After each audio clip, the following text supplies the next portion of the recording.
for the water, so my soul longeth after you. You alone are my heart's desire, and I long to worship you. You alone are my strength, my shield.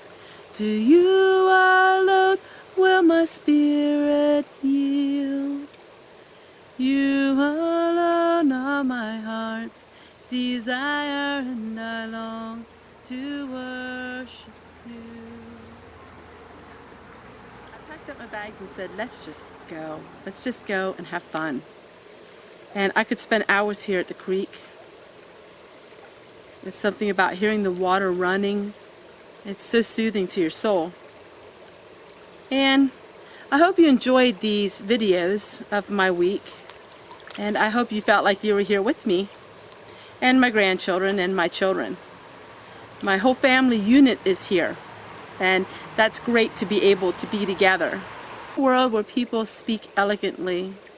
They say things to encourage us, to give us wisdom. But sometimes in life, some of the things are best not said. Sometimes in life, you just really don't have the words to say what you're feeling inside. In a world where everything is multimedia, in a world where everything is selling you something, sometimes it's nice to just sit and be quiet in the rat race of life. You work away for a living, or you've been a homemaker like me my whole entire life, we always have a rat race that we have to live in. We always have deadlines and schedules and things that we want to get done. Around and around and around we go. And we wonder why our bodies get so tired and our emotions get so distraught. And we wonder why.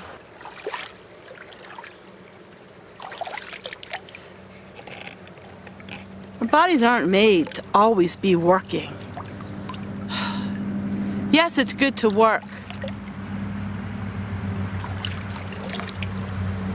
But our bodies are also made to rest. And there is an art in this day and age to rest. We have to teach ourselves to be quiet. We have to teach ourselves to rest.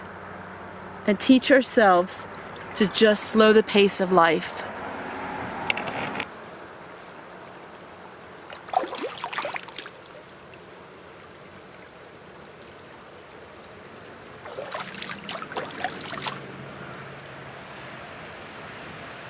Something about mountain water. It's so crisp and clear.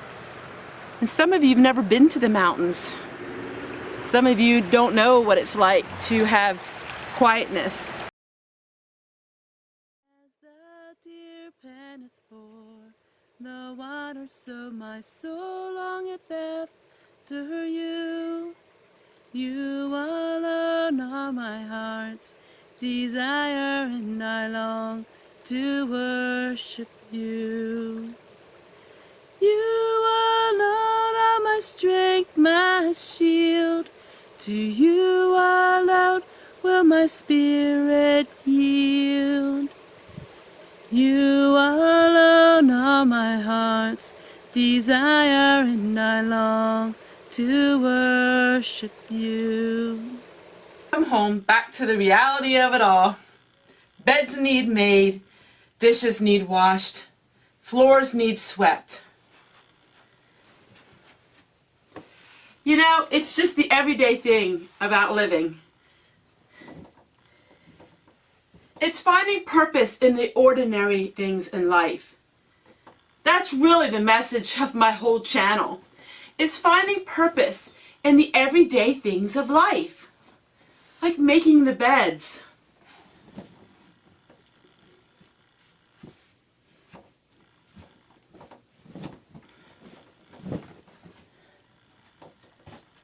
Opening a blind and letting that glorious sun shine through.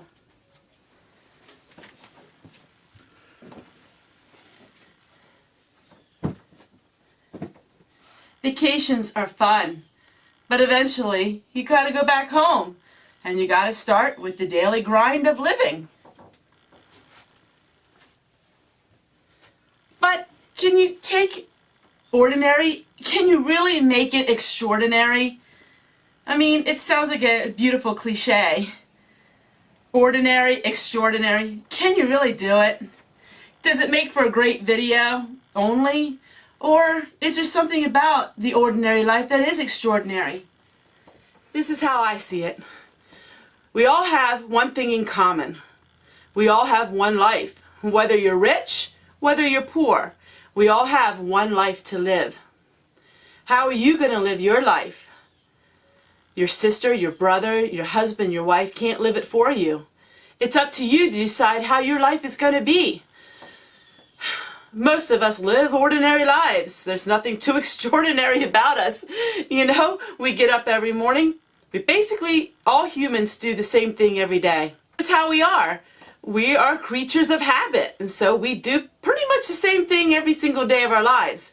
Some of us may be a little more, some people may be a little more extraordinary, but you know what? We all put the pants on one leg at a time. I had so much fun at the mountains. I really did, and all of you said I came back feeling refreshed, and I am. I came back with full feet running, let me tell you. I came back with 10 gallons of tomatoes that had to be canned the next day, garden work, laundry, housework. I came back to it all. I have to admit, this week was very tiring because of being on my vacation. It's like I need a vacation from my vacation. But I realized I don't need to go to the mountains to have a vacation. All this time I knew this day was going to come when I could go away. I was waiting for it for about 3 months now. But what I realized is I can make my vacation here at home. It takes a little work and a little effort, but why can't I have relaxation during my day? Why not have the campfires again out in my backyard? We can have the mountains here at home. I tell you all the time about peace and serenity. Sometimes we all kind of lose our way, and even me. Sometimes I get off track. But we're always reminded to come back on track. And these are things that I'm learning. We're never going to get it 100% because we're human. And our human nature is to be very busy and to have our minds full of so much stress. We are our worst enemies sometimes. This brain of ours. Am I right? Maybe a lot of you are like me, and when you go to bed at night and it's quiet is when the brain starts really working, and mine can work overtime. But I'm realizing that we always get off track, but we get back on track again, and that's the circle of life. It goes around and around. That's just how it is, and we have to embrace it. Even if that means embracing it one day, 1 minute at a time. Take care, everyone, and we'll see you guys on Monday because I'm working on a new project here, and boy, I think you're going to relate to it. And what's my cheap meal going to be? It's a good one. Bye, everybody, and we'll see you guys tomorrow.